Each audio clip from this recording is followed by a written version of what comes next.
Okay, let's summarize the concept of center of mass in a statement. Now, when we consider the motion of system of particles means motion of extended body. There is one point in it which behaves as though entire mass of the system is concentrated there.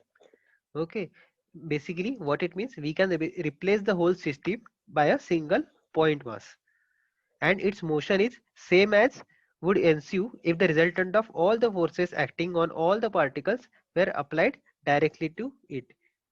This point is called center of mass. What it means is resultant of all the forces if applied on that single point mass, then the same motion will be observed.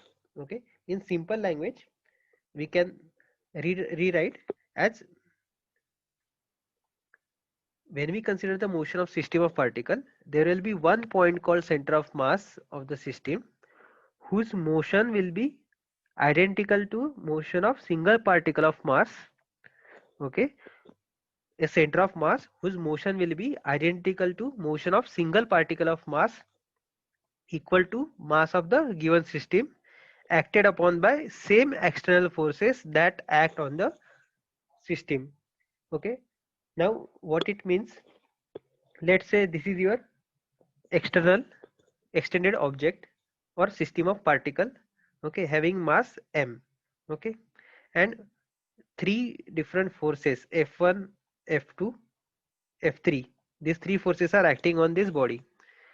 Because of these forces, each point in this body is experiencing some motion which will be mix of translation and rotation.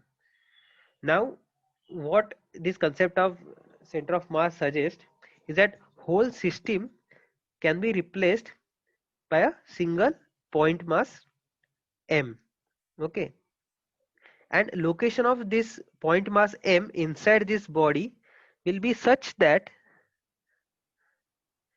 because of these three forces, motion of this point, this motion will be equivalent if we apply all these forces directly to that single point where all the mass is concentrated. So this motion and this motion will be equal.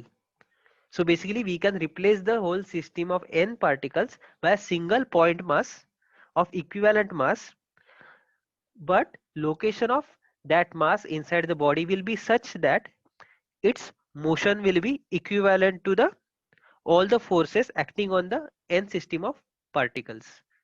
Okay, now this is your center of mass concept. Now in the next video we will study how to calculate the position of center of mass. Thank you.